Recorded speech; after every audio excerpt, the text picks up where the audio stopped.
we're going to look at some buffer efficiency. There's a lot of different parameters that tell how well is my VSM buffer, okay?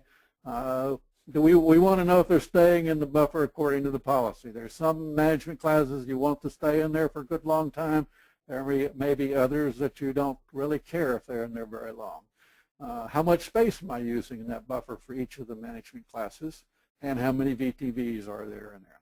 Okay, but more importantly, sometimes is, are we getting the hit percentages that we expect? Because we leave stuff in the buffer because we want it to be able to be a hit when somebody starts to read it. And then finally, a special thing is, are we getting situations where we're deleting it from the buffer, and then relatively soon afterwards we're getting it recalled back into the buffer, i.e. a thrashing, if you will. So here's an example of the average time in the buffer. Again, there are the management classes are listed across the bottom here. A little green dot indicates the average, and then you also get a minimum and a maximum over the period that's being examined here. And you would look at these to determine if the particular management class were meeting the criteria that you expected for that particular management class.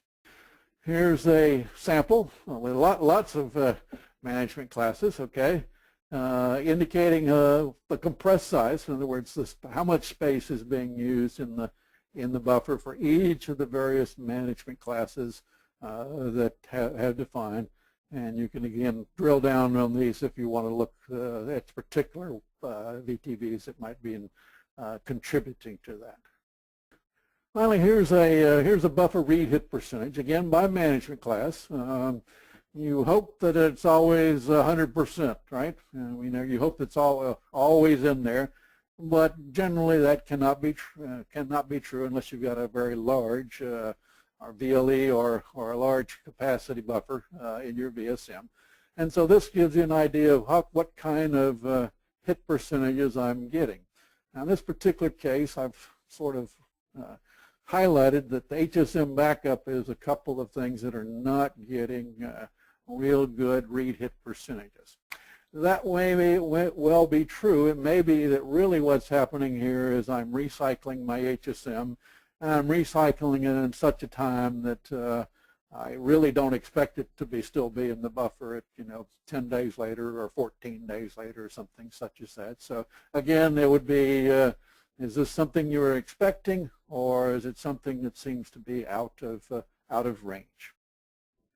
I mentioned earlier about, we call it delete efficiency, okay? And the question we're answering is, are the VTVs being recalled that were recently deleted from the buffer? So here's a list of VTVs that were fairly low time from delete to recall, and showing the numbers over there in the right-hand side. Now, if I want to look and see, okay, what was a particular one? In this case, it's going to look, I think, at 20195, which is actually about 15 hours, I believe. Okay, we actually can, with a drill down, say, okay, show me the events that occurred. It shows me the time. It shows me the time that it was last referenced at on February 19th, and it shows that I deleted it from the buffer on February 25th at 12:03 p.m. But now on the bottom there, I recalled it back at 3:55 a.m. So still a fair amount of time, but that's an example of a situation where it's deleting it and think, do I want to change my management class and try and leave it in there longer? That's a possible change that I might want to make.